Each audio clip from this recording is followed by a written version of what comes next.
کل ہم کورٹ میں تھے, کورٹ میں ایسا کوئی فیصلہ نہیں ہوا, ہم اسی انتظار میں تھے فیصلہ ہوگا, لیکن اس میں ایڈجرنمنٹ آ گئی.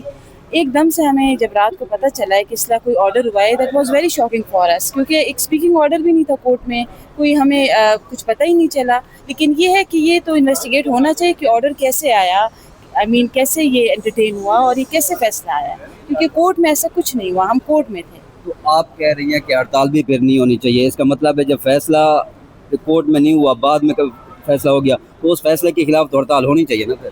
فیصلے کے خلاف ہڑتال ہونی چاہیے. یہ تو ظاہر بار کے ممبر ہیں اور یہاں پہ ان کا بڑا اسٹرانگ ہولڈ ہے اور بار بہت پریشان ہے, بہت فیو ممبرز ہیں بار کے جو ہیں ایز اے جج سرو کر رہے ہیں. تو یہ بار کے لیے ہے کہ وہ اپنے جو ممبر ہے اس کے لیے اسٹینڈ لیں, سالیڈیرٹی کے لیے, کیونکہ اگر وہ اپنے ممبر کے لیے اسٹینڈ نہیں لے گی تو پھر کس کے لیے لے گی. تو یہ الزام لگایا جاتا ہے کہ ججز کو فیصلہ لکھ کے دیا جاتا ہے, تو اس کا مطلب ہے پھر وہ الزام صحیح ہو رہا ہے کہ کل آپ لوگوں کے سامنے کوئی ایسی ہیرنگ میں کوئی بات نہیں, بعد میں وہ فیصلہ آ گیا.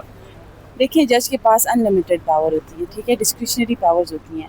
جج تو فیصلہ اگر کورٹ میں نہیں بھی کرتا, اپنے چیمبر میں بیٹھ کے کوئی بھی فیصلہ لکھ کر اس کو سائن کر سکتا ہے. وہ تو جج کے پاس ان لمیٹیڈ پاورز ہیں, اس پر تو ہم کچھ نہیں کہہ سکتے. ڈسکریشنری پاورز ہیں, جو وہ فیصلہ کریں, بس آپ نے جج کے فیصلے کا احترام کرنا ہے, میں تو یہ کہتی ہوں. No judge can issue a writ to or against a brother judge.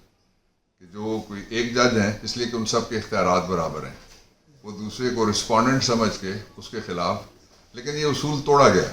بہت ضروری بات یہ ہے کہ بڑی بدقسمتی کی بات یہ ہے, پورے ملک میں نہیں, ہر شہر میں نہیں, گاؤں تک انصاف کے جنازے نکل رہے ہیں. اور جو عدلیہ ہے وہ پہلے تقسیم تھی, اب وہ ایک جھڑپ سی نظر آتی ہے سارے جگہ پہ ہائر عدلیہ کے اندر. اب اس کی 3 مثالیں آپ سامنے رکھ لیں کہ سپریم کورٹ آف پاکستان جو ایپیک باڈی ہے, جس سے لوگ توقع رکھتے ہیں کہ آخری انصاف وہاں سے ملے گا.